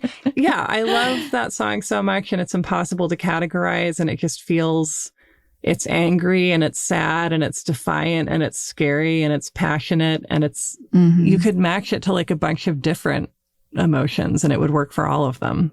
Also, I'm just looking at the lyrics to The Chain right now, and the opening lines are, listen to the wind blow, watch the sunrise, running in the shadows, damn your love, damn your lies. Wow. And if you don't love me now, you will never love me again. Yeah. Which I think in that original drafting was just this like sad, desolate thing to say. And then it somehow becomes, when matched with that instrumentation, like defiant, I've always felt, you know, like you either have to love me right now or just fucking give up on it, man. Yeah, totally. And so they get the final mix done. And then just to sort of highlight the wonder and horror of analog, I'm going to read you a little passage again from Ken Kelly's book about how records are born, because this is just, again, I feel like I'm being pranked. In the days of vinyl records, the mastering engineer had to play the tape through his console and turn all of the knobs precisely on cue to make the required adjustments in real time. This sent the final stereo mix out of the mastering console to a large lathe, which had a sharp blade that vibrated and converted the sound waves into grooves on the disc. It literally cut the grooves into the rotating blank virgin lacquer to make an actual long-playing LP record. When people played the discs on their turntables at home, their record players each had a diamond needle that would sit in the groove. As the disc turned, the tiny bumps down in the cut groove would convert back into sound that could be played out of the speakers. Then the mastering engineer had to reload the lathe with new blank lacquer, put side 2 of the tape onto the tape machine, and repeat the process with different cues for side 2. After both sides were cut, the mastering engineer placed the lacquer parts in a box to be shipped out to the local pressing plant, where each final disc was placed in a bath that coated the lacquer discs with silver. These metal images became the master impressions from which other vinyl versions would be created. And so Ken and Richard, who have been working together on Rumours this entire time, are watching the little records being born. And then they're like, what happens when you just leave the masters like sitting here for a while after making them? And the guy who's cutting them, Ken Perry, is like, oh yeah, we always do that. The quality isn't compromised very much. And he says, much? Ken explained that after the grooves were cut into the lacquer, they were perfect, but as the hours passed, the grooves tend to spring back toward their original state somewhat. I was horrified. And so Richard and Ken decide that they need to drive the lacquers to the bath, which is in another building down the street, so that they can get bathed in silver before they have a chance to degrade, which apparently they determine later saves like 5% in terms of overall quality. Yeah. Well, that's almost the end of the story of Rumours. And then to me, the end is Silver Springs live in 1997. But I don't know. I love knowing that about the actual little records that went into the world. I think it's cool that we're learning about this through the engineer's perspective, because I think it could be very easy to just focus on like the interpersonal relationships, which is obviously a massive part of this. But like the feat of this music is that it happened despite all of these things working against it, despite it being such a long process, despite all of these people going through massive turmoil interpersonally. And these engineers were like, okay, we're just going to make it happen. We're going to drive it to the silver coating place to get it reproduced faster. And congratulations to Colby Kelly's dad for for caring so much. There's something so great about knowing that, like, when I have to get something I've recorded to you, I just put it in Google Drive and then share it with you as a file. But it would be cool to like have to drive it to you. I mean, that's all I would do with any. I would just be constant. We would just need to live across the street from each other, which would be fine. Yeah, that would be totally great. What we have today is like in many ways superior, but we're also at the point where we're realizing that the internet is not particularly protected, and like huge swaths of it can just be like gone all of a sudden, and that there is no cloud. That's just, the cloud is just in a building somewhere, and that building can catch on fire. Yeah, absolutely. And speaking of this, analog weekend that I did recently. It was at this studio in Nashville called Welcome to 1979, where they actually do all of this like vinyl cutting and reproduction and things like that, and the silver plating and all of that. And I was talking to the owner of that studio, and he was saying that the safest way to store your music is to have analog masters made, which is crazy to think about because it feels so precarious that they had these analog tape masters and this analog vinyl. And like, it feels precarious to have a physical medium be like the finite thing because anything can happen to physical art, you know? I mean, like our bodies will all be disintegrated one day. One day these vinyls will all be disintegrated. None of this is permanent. Like art is not for forever, unfortunately, no matter what. But it's especially not for forever because if you think about the history of digital recording, even in the last 20 years, if somebody sent me a recording or like a set of files that was in Pro Tools from like 2008, I wouldn't be able to access it. Like I wouldn't be able to work on it. If it was like an MP3 or something, but if they sent me the actual like Pro Tools session, I wouldn't be able to open it. And that's not that long ago. And the same thing between like, you know, if somebody sent me like a digital session from 1999, I wouldn't be able to access it. And that's not that long ago. But I mean, I would have to like have a lot more equipment than I have. But if somebody sent me analog masters, I would be able to do something with it if it was 10 years from now, 20 years from now, 50 years from now, 100 years from now, right? There was a tornado in Nashville in 2020, like right before the pandemic hit. This was like in March, and actually contributed to why Alex and I moved away from Nashville because the house we were going to live in got hit by the tornado. But Woodland Studios, which is Gillian Welch's and Dave Rawlings' studio, has all of their analog masters of all of their music in there, like the tapes. And as the tornado was hitting, like the roof got taken off of that studio. And like one of the biggest things that they had to deal with was making sure that their masters were okay and getting those all safely. But I would much rather have to deal with that precarity, which is the same precarity that we deal with in our mortal bodies every day. Right. Than being like, oh shit, I can't open this Google Drive link. Yeah. God. I mean, it's funny too, because I've felt this desire to just like, do as much stuff analog as possible. And I'm sure that's a response to like, just by default, more and more of life is taking place in these virtual spaces that your body doesn't really register as real in the same way. And you're not really tricking your like mammal self. I feel like I haven't adequately said like, why Rumours? Why do I care? Why are we here? You know, because it's easy to take it for granted that it's great. And why are you invested? Why does Rumours matter? Why does it matter to you? Well, first of all, Rumours matters to me because it was shown to me by one of my best friends, Natalie Peterson, in high school. And I grew up in a very instrumental household. My parents are both jazz musicians and classical musicians. So I grew up around a lot of that and a lot of prodigiousness, like being a prodigy is like, or, you know, playing something as fast as possibly, you know, you can, like that was considered like what, or at least what I interpreted that kind of music to be valued. And when I finally started listening to more rock music, more folk music, more country music, more blues, just like music that was song based rather than instrumentally focused only, like it just unlocked this part of me that I had no idea was even possible or that I even had capacity for. My main mode of making music now is writing songs. And it took me a long time to be able to get into that and be able to like actually access that part of myself because it's a very vulnerable thing. But listening to Rumours was definitely one of the first stepping stones to being able to get there because of how incredibly crafted the songs are and incredible the lyrics are. And so that's why it matters to me for sure. I don't know if you feel this way because you're very well spoken and you're very good at articulating your thoughts. But I think that the only time I am myself and the only time I'm able to actually express who I am and what I'm thinking and what I'm feeling is when I write a song.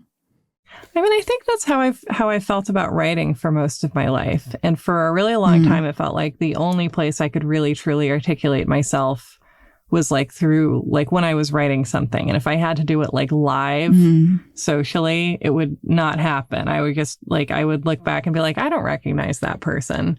And I think I love podcasts so much because it was like bringing this kind of, I don't know, and like being in academia where you're in sort of seminars a lot and bringing me to a place where I felt like I was being asked to express how I authentically like thought or felt in a way where like it was like actually me and not like you create a proxy for yourself that then goes out and talks to people for you. Yeah. So I identify with that where it's like, and that's why I love Stevie Nicks, because the sort of the idea of like this voice that opens up to you if you sit very quietly in the room behind the lips. Yeah. Like that. Yeah. That feels very real to me. And like, I'm not a particularly religious person. And I think that we all kind of like need that feeling that comes with transcendence. And that's probably what they were trying to get at with the drugs, but maybe missed a little bit. Is like, you need to get these songs out there. You need to say the things that you're feeling, and you don't always have other ways to do it. Like, it seems like these people were not very great communicators, and this was like their way of figuring out how they felt. Yeah. Yeah. I think there's a generosity to just being like, yeah, this is about all of us having breakups. Because I feel like maybe not bands as much, but definitely writers are often like, no, my fiction's not autobiographical at all. And it's like, oh, okay, what is it based on then? Because it's, you know, it's about the experience of being a human, and you are a human. So like, where are you getting that from? Right. Yeah. Yeah. It just makes sense to me that they didn't stop making this, because it seems like the only way that they could authentically really like touch God. Yeah. And I feel like this is one of the reasons why we bother or feel compelled to make art. Or if, you know, if you don't feel comfortable calling what you do art, which is fine, it's a process, but, you know, making whatever you make, which is art, no matter what. On some level, I think we understand that we can lift something out of ourselves that can make sense to so many more people who we can't conceive of, who are out there somewhere. So what happens after Rumours is released? And like, do they keep playing together? They just keep trucking on? They keep going for a few more years. The album is a mega hit. People famously start doing solo projects. Stevie Nicks starts doing solo albums because she says she's just like writing too many songs for Fleetwood Mac to like fit onto their albums. So she just has to do solo albums as well. Good for her. They break up and then reunite for the dance, and they will, you know, reunite as well. But reunite very famously with this 1997 concert film, The Dance, which Ken Kelly argues Bill Clinton is partly responsible for getting them to come back together to play for his inauguration. I feel like her revenge is that this song didn't die, and Lindsay just has to keep hearing it and also getting to hear it. And he has to play it. And he has to play it. And he has to listen to her sing it to him. And this lovely verse about him cheating on her. Yeah. I mean, sometimes it's the best thing that can happen. Yeah. Because then you know. And then he can go hang out with Don Henley. Then you can go your own way. I just want everybody to just take a moment. Think about your most difficult ex. Think about the worst fight you've ever been in with them. And now think about performing with that person in front of thousands of people.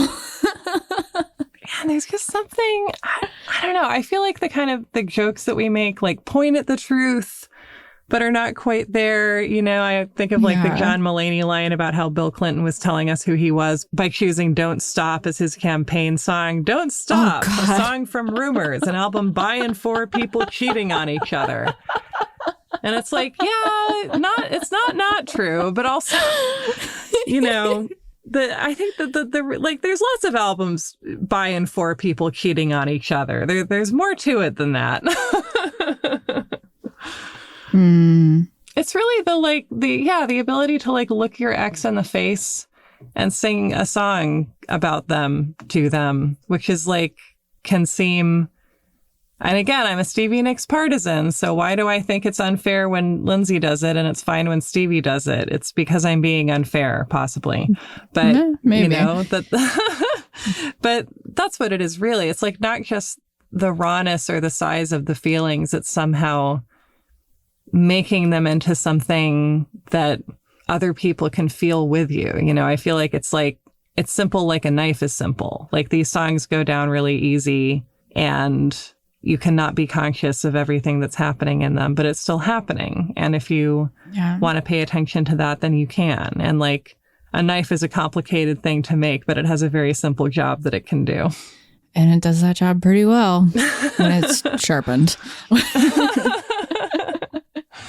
Okay, so just quickly, I know we're done, but I just want to quickly know your fuck, marry, kill for the songs on this album. Oh my God. Yes. Okay. So wait, let's get our track list here.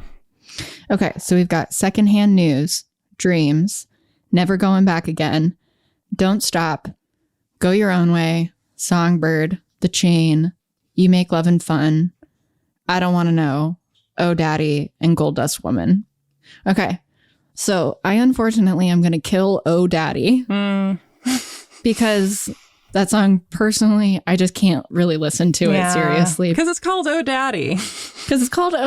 And that saying daddy should be illegal unless you're like literally in bed with somebody. I would argue. And I just can't think about that when I'm walking down the street. And then I am going to fuck Dreams because that song is just sex straight into your veins. Yeah. And then I think I'm going to marry it. You Make Lovin' Fun, which is maybe even a little bit more interesting now that we know that it's about her new boyfriend after divorcing her ex-husband. It's like the joyful freewheeling song. It's a carefree one. Yeah. I was also going to maybe say kill Oh Daddy, but you've expressed why I would do that. I think that I would kill I Don't Want to Know because like that's just the least memorable song on there. Interesting. Like I really like it, but I don't, and I'm sure now that I've said that, I'll go listen to it and be like, no, there's so much happening here. But like, if I have to kick one of them off the lifeboat, it's that and Oh Daddy are about even for me. I think I would fuck Gold Dust Woman. Okay. Because all right. it's just like very sexy. And it captures some of that kind of like live Stevie Nicks freak out energy that I love. There's broken glass in it, which obviously seems like a recipe for safe sex. It reminds me of Jim Morrison singing The End, and that's the kind of sex song I want. And then I think I would marry Songbird because there is like such a sort of like the morning after the massacre, like tenderness to it. Yeah. It's Songbird is amazing.